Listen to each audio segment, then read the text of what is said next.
Hello बच्चों, हमने lesson start किया था compounds containing carbon and already हम लोगों ने क्या क्या कंप्लीट कर दिया है इस चैप्टर में। एक छोटा सा रिवीजन कर लेते हैं, फिर आगे का पार्ट कंटिन्यू करते हैं।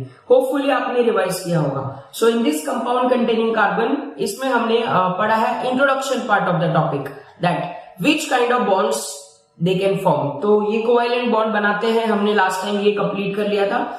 उसके बाद हमने इन कंपाउंड्स के होमोलॉगस सीरीज के बारे में डिस्कशन किया था, लाइक अल्केन के homologous series from 1 to 10 carbon. मैंने सारे कंपाउंड का आपको नाम एक्सप्लेन किया था। फॉर एग्जांपल 1 कार्बन को मीथेन बोलते हैं, 2 कार्बन होंगे तो ethane, propane, butane, pentane, hexane, heptane, octane, नोनेन और डेकेन। तो यहां तक हमने कंप्लीट कर दिया था। नाउ स्टूडेंट, आज का टॉपिक काफी इंपॉर्टेंट है। हम पढ़ेंगे कि हमारे ऑर्गेनिक कंपाउंड को नाम कैसे दिया जाता है, nomenclature of organic compound. Students ध्यान से सुनना, ये ऑर्गेनिक कंपाउंड को नाम कैसे दिया जाता है। तो देखो, प्रीवियसली जब ऑर्गेनिक कंपाउंड डिस्कवर्ड होना शुरू हुए थे तो कुछ लिमिटेड ऑर्गेनिक कंपाउंड हुआ करते थे, मैक्सिमम 50 या 100 ऑर्गेनिक कंपाउंड हुआ करते थे। तो उनको नाम साइंटिफिक वे में दे दिया जाता था, जहां से डिस्कवर हुआ उसका नाम दे दिया। जैसे फॉर्मिक एसिड फॉर्मा से निकलता है।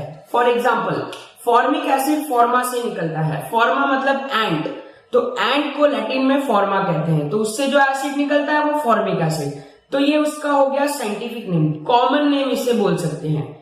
तो स्टूडेंट्स, अब के टाइम पर ऑर्गेनिक कंपाउंड बहुत ज्यादा है, there are millions of organic compounds are there, so it is very difficult to name scientific it is very difficult to give scientific name for each and every organic compounds। तो बच्चों, अब organic compounds को की study को simple बनाने के लिए एक और तरीका हम लोग यूज करेंगे नोमेनक्लेचर के लिए, that is IUPAC nomenclature। And apart from this IUPAC nomenclature, organic compound can also be named in a scientific way. That name is called as common name, okay, common name and IUPAC name.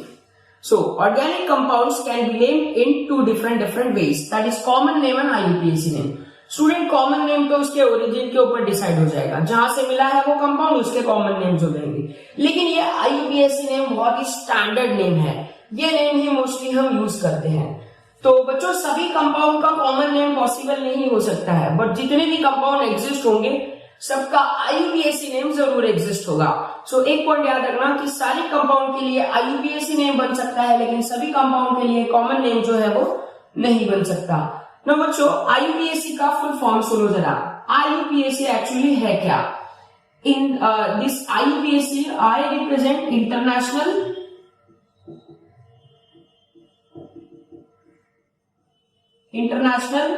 U represent union, P represent pure, and A represent applied, and C definitely, C का मतलब यहां पर होगा chemistry। So IUPAC का complete name हो जाएगा international, I represent international, U represent union, P for pure, and A for applied, and C represent chemistry। So International Union of Pure and Applied Chemistry, this is the full form of IUPAC। Okay बच्चों, देखो IUPAC name देने की जरूरत क्यों पड़ी, तो उसके बारे में भी हम छोटा सा डिस्कशन करेंगे। So IUPAC नेम स्टार्ट करने के पहले मैं आपको एक और छोटा सा कंसेप्ट क्लियर करवाऊंगा, उसके बारे में भी हम थोड़ा सा स्टडी करेंगे। So student, let us consider an organic compound। Let us consider pentane। Suppose हमने पेंटेन कंसिडर किया। पेंटेन का मॉलिक्यूलर फॉर्मूला बताइए बच्चों, what is a molecular formula of pentane? शायद आपको पता होगा, लास्ट लेक्चर में हमने पढ़ा था। So pentane contain how many carbon students? Come on. C5। Yes exactly, pentane contains C5 H10 C5H12 exactly, CnH12 plus 2 was the molecular general formula। So pentane has a molecular formula C5H12। देखो बच्चों, हम pentane को कई तरह से draw कर सकते हैं। This is molecular formula of pentane. Molecular formula. Okay, so C5H12 is a molecular formula of pentane. Now this molecular formula can be drawn in different ways, students. Okay, so molecular formula को हम अलग अलग वे में draw कर सकते हैं. मतलब अब हम उसका स्ट्रक्चर बनाएंगे, स्ट्रक्चरल फॉर्मूला ड्रॉ करेंगे. So listen students, C5H12 I can write in 3 different ways. So first of all I can write the C5 in a straight chain. Straight chain. Students last time मैंने आपको already बताया था straight chain क्या होता है. Means carbon को सिर्फ 2 या 1 कार्बन बॉन्ड देना है. Now straight chain, so I can write CH3 again CH2 CH2 CH2 1 2 3 4 one more I can write here CH3. बच्चों देखो इसमें C5H12 प्रेजेंट है. Now this straight chain organic compound I can also write in different ways. उसे हम branched form बोलेंगे. branched chain. Okay? तो अब हम इसे branched form में रिप्रेजेंट करेंगे. तो स्टूडेंट्स ये C5H12 can also be represented in a branched form. So I can write like this. It is 1 2 3 4 5. बच्चों देखो इसे हमने 5 कार्बन को ऐसे फॉर्मेट में अरेंज किया है. I can put how many hydrogen students. यहाँ पर कितने हाइड्रोजन आने चाहिए? मैंने आपको लास्ट टाइम बताया था कार्बन की वैलेंसी होती है 4. Okay, so how many hydrogen I should put on this carbon atom? यहाँ पर 3 आ सकते हैं. Exactly. So I can write here CH3 and what I can write here? Second part में सर आप वहां पर 2 लिख सकते हैं. Students just a minute, you can see there are 3 valencies are already completed, so only 1 valency is left out. So that incomplete valency I'll represent by hydrogen. So how many hydrogen I should put with this carbon You can atom? put up sir 1. Yeah, so I can put only 1 hydrogen here, that is CH. And how many hydrogen I should put here? Sir यहाँ पर आप 1 valency गई है तो आप CH3 लिख सकते हैं. Yeah, I can write here CH3. Similarly, here I can put how many hydrogen atoms? Sir 2 bonding हुआ है, 2 बचा हुआ है. CH2. Similarly, और यहाँ पे CH3. तो स्टूडेंट्स देखो मैंने C5H12 को ऐसे फॉर्मेट में भी मेंशन कर दिया. One more way to represent we have like C5H12. तो बच्चों देखो C5H12 में ऐसे भी लिख सकता हूँ 1 2 3 4 5. ऐसे भी हम लोग C5H12 को मेंशन कर सकते हैं. अब हमने 5 कार्बन को मेंशन कर दिया है, हमारे 4 हाइड्रोजन बाकी है, सॉरी हाइड्रोजन एडजस्ट करने बाकी है सभी कार्बन को. So I can write CH3 again CH3 CH3 CH3. Okay बच्चों, तो देखो इस पेंटेन को हम 3 तरह से ड्रॉ कर सकते हैं. तो स्टूडेंट्स यहां जरूरत पड़ गई IUPAC नोमेनक्लेचर की. ये तो कंपाउंड सीधा हो गया pentane. This compound is pentane. Okay, तो क्या आप इसे भी पेंटेन कहोगे? पेंटेन, इसे सिर्फ पेंटेन नहीं कहना है बच्चों, इसका और भी कुछ नाम हुआ, इसका भी और कुछ नाम बनेगा. डेफिनेटली इनकी फिजिकल प्रॉपर्टी थोड़ी चेंज हो जाएगी, जैसे कि boiling point, melting point definitely change हो जाएगा. इसमें स्ट्रेट चेन में हमारे पास 5 कार्बन है, यहाँ पर स्ट्रेट चेन में हमारे पास 4 कार्बन है और 1 कार्बन ब्रांच में आ गया. यहाँ पर स्ट्रेट चेन में 3 कार्बन है और 2 कार्बन जो है वो ब्रांचेस में आ गए. तो इस तरह से इनऑर्गेनिक कंपाउंड की डेफिनेटली प्रॉपर्टी यहां से यहां बदलेगी और यहां से यहां भी प्रॉपर्टी बदलेगी. तो बच्चों एक बहुत इंपॉर्टेंट पॉइंट मैं आपको एक्सप्लेन करने जा रहा हूं. इन सभी कंपाउंड का मॉलिक्यूलर फॉर्मूला सेम है, बट इन सभी कंपाउंड का कौन सा फॉर्मूला अलग अलग है, ये मैंने स्ट्रक्चर बनाया है. They have different structural formula. Okay, different structural formula. Okay, so these compound have same molecular formula but different structural formula. तो बच्चों एक कंपाउंड जो सेम मॉलिक्यूलर फॉर्मूला और अलग अलग स्ट्रक्चर में एग्जिस्ट होता है, इस प्रोसेस को हम एक स्पेशल नेम देंगे. That process is called as isomerasis. Isomerism. So property of an organic compound having same molecular formula but different structural formula, such property of organic compound generally we can call as isomerism. Okay, isomerism. So students, isomerism क्या होता है जरा ध्यान देना.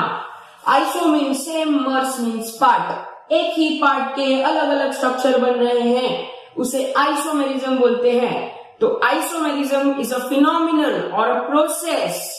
Isomerism क्या है? Isomerism क्या है? It is a phenomenal. It is a phenomenal. It is a phenomenal और a process. It is a phenomenon or a process in which compound having same, क्या सेम होगा बच्चों? इनमें क्या सेम होगा? कौन सा फॉर्मूला सेम है? मॉलिक्यूलर फॉर्मूला सेम है, स्ट्रक्चरल फॉर्मूला सेम है? बताइए sir. Molecular formula same. Exactly. So it is a phenomenon or a process in which compound having same molecular formula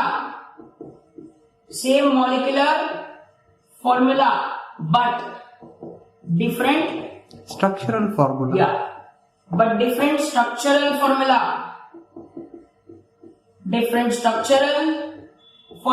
So this entire process is called as isomerism, students. Okay, so isomerism का एक और बार छोटा सा introduction ले लेते हैं. Isomerism क्या होता है? आइसोमेरिज्म एक फिनोमिनन है जिसमें कंपाउंड की मॉलिक्यूलर फॉर्मूला सेम है बट उनकी स्ट्रक्चरल फॉर्मूला जो है वो अलग अलग है. So that entire process generally we can called as isomerism. और उस मॉलिक्यूलर फॉर्मूले से जो अलग अलग स्ट्रक्चर बनते हैं, उन अलग अलग स्ट्रक्चर को हम कहते हैं आइसोमेरिक स्ट्रक्चर. तो स्टूडेंट्स, C5H12 के हमें कितने आइसोमेरिक फॉर्म मिले? C5H12 के how many isomeric forms are possible? Isomeric forms अभी तो आपने 3 बनाए हैं. हाँ, 3. सो C5H12 है. सर एक क्वेश्चन है मुझे. सर इसमें रिंग फॉर्म बन सकता है? Last ring form with this molecular formula it is not possible. बच्चों देखो, अगर आप रिंग फॉर्म बनाने की कोशिश करोगे C5H12 में तो कैसे होगा? सपोज मैंने C5H12 में रिंग फॉर्म बनाने की कोशिश की तो क्या सारे हाइड्रोजन और कार्बन एडजस्ट हो जाएंगे?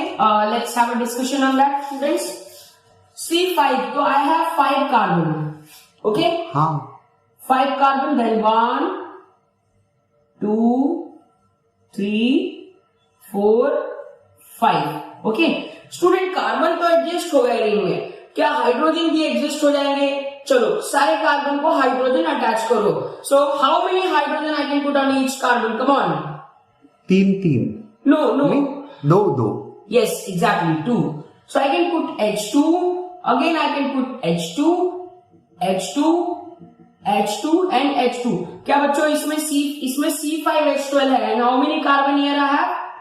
C5. And how many hydrogen I have here? Sir 5-10 हो जाएंगे. 10. या तो ये तो अलग अलग मॉलिक्यूलर फॉर्मूले हो गए ना. हाँ, तो क्या ये भी इसका आइसोमर हुआ? क्या ये इसका आइसोमर हुआ?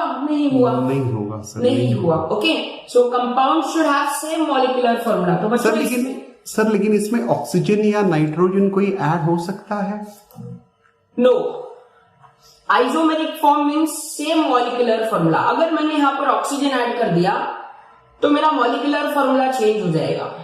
ओके, आई कैन से कि आइसोमर, आप एल्डिहाइड कीटोन के आइसोमर देखोगे तो वहां आपको नाइट्रोजन ऑक्सीजन की चीजें भी देखने को मिलेंगी. लेकिन अगर आपने C5H12 लिया है तो कार्बन और हाइड्रोजन के ही फॉर्म उसमें आने चाहिए, उसके अलावा और कुछ नहीं होना चाहिए. ओके, समझ में आ रहा है? Yes sir. ओके, बहुत अच्छी तरह से समझ में आया. ओके, सो अब इसको थोड़ा सा और कंटिन्यू कर लेते हैं. आगे कंटिन्यू करेंगे. IUPAC नेम की जरूरत क्यों पड़ रही है स्टूडेंट्स? धीरे धीरे हम चलेंगे वहां पर. Why we have to write the IUPAC structure.